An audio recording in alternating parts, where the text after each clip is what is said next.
Mike Florio of Pro Football Talk thinks Miami could still take whichever quarterback is still available at that slot, despite Tua Tagovailoa entering just his second season here. So Florio projects that at least one, if not two, of the top 5 QBs could still be available when the Dolphins are on the clock between Justin Fields, Trey Lance, or Mac Jones in this situation. Shannon, should the Dolphins take a quarterback at 6? I would not. Because if they take a quarterback at 6, Skip, they're still deficient at playmakers. I would take, if Kyle Pitts is there, I'll take Kyle Pitts. If Jamar Chase is there, I'll take Jamar Chase. If Devontae Smith is there, all those other 2 guys off the board, I would take Devontae Smith. I still have the 18th pick, Skip, to go in there and maybe get an offensive lineman to protect Tua. But, Skip, I believe you need to, because what you saw from Tua is, Skip, like you said, what did he have around him? He had Jerry Jeudy, he had Ruggs, he had Devontae, he had Waller. Everybody. So now, give him a similar situation. Put a Kyle Pitts, put a Jamar Chase, put a Devontae Smith, surrounded with some of that other Gesicki at tight end, I think Parker, wide receiver. Yeah. Give him as many weapons as you possibly can to make him successful. Now, Skip, Chan Gailey is out as offensive coordinator. Eric Studesville, I know him. He was the running back coach at Denver, filled in as a head coach for a minute. And George Godsey, they're now the co-offensive coordinators. I just believe, Skip, with Miami, because this division is not getting any easier. Buffalo's going to be to deal with. Yep. I believe the Patriots, I don't know what you think about the Patriots, but I believe they'll be better than what they were last year. So this is not going to be an easy division. I would take a skill position player. I would give Tua another year. It's hard for me to say, because you got to realize, Skip, the guy was coming off a major, major injury. So now he's a year removed from that injury. He's a year better in this system. Give him some playmakers. I believe Tua can be good enough to get you into the playoffs. With that defense, they're only going to get better. I would not take a quarterback at this position, in this spot. I would not. And if I'm the Miami Dolphins, I swallow my considerable pride and I take a quarterback at number 6 because Tua will never, ever be the answer. I dug in on this ahead of his draft, and yet I dug in even more after I watched him last year because he has lost a lot of mobility because of his hip surgery. It was career-threatening. Yes. And reportedly, he had 5 different surgeries while he was still at Alabama. The 2 ankles, he had a knee, he had one other one. A fractured finger. Finger, yeah. And this hip surgery. And it took a lot out of him. He's only barely 6 feet tall, if that.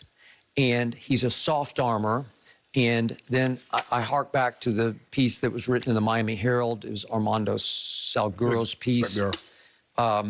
He talked to 3 anonymously Dolphins players, and they were shocked that in game number 7 that Fitzmagic lost his job in favor of Tua. It shook up that locker room. I raised my hand. I was shocked, too. Yeah, okay. And according to the article, the players aren't sure whether Tua will ever be good enough to compete with the elite quarterbacks in the AFC.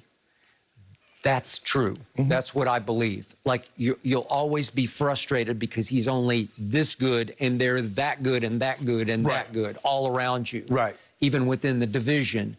He'll never be as good as Josh Allen. I don't know who Belichick's going to wind up with. I don't know which way the Jets are going to go, but Zach Wilson will lead. I don't think he'll ever be as good as Zach Wilson. Zach Wilson's going to struggle if they throw him into the fire with what's left of the Jets. Well, consider Zach Wilson going to the Jets, any quarterback that's in that division is going to be better than him because the Jets are terrible and they don't know what they're doing. Yeah.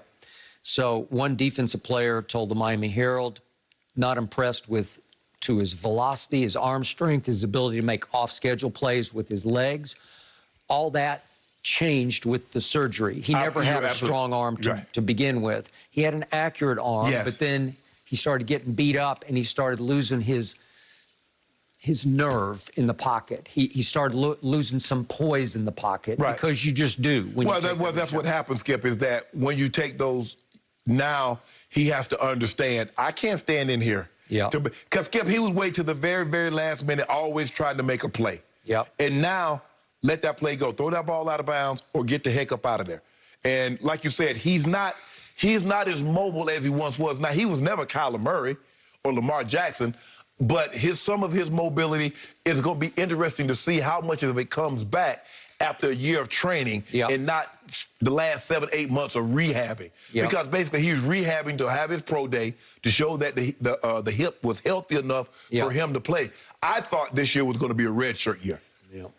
Okay. And I think a lot of the Dolphins was hoping, because they saw how well Fitz was playing, they're like, man, we got a chance to make the playoffs with Fitz. They did. Yep. And yet all the teammates underscored the fact that they love Tua. He's a great kid.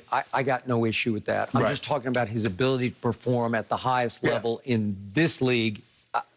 Yeah, we could be friends. I don't see it. I want to win. We can still be friends. Okay, I got it. So if, in fact, that those quarterbacks go in order with Mac Jones going third, so that would go, obviously, Trevor Lawrence, Zach Wilson, Mac Jones. Then, depending on what happens at 4 and 5, it's possible the Dolphins are going to be sitting there. It's possible they're going to be looking at Trey Lance or Justin Fields, right? They might. Yes. Do you love them? Because we know the Bengals are not taking a quarterback. I don't think so unless somebody trades to take a quarterback. Right. They might trade out of that spot. Atlanta is at 4. Might they take one of them? They might. Might they? That's a lot of money to get there. I mean, that's a lot of money. That's going to be a lot of dead money. That'd be $40 million next year if you get up, $30-40 million if you get off of Matt Ryan. Okay, I got it.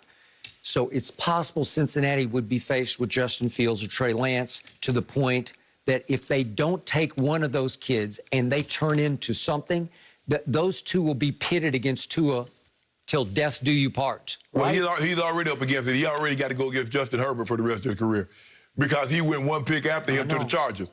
So anytime you have a guy in your draft class, that's what's going to happen. It's going to be Josh Allen, Baker Mayfield, Lamar Jackson.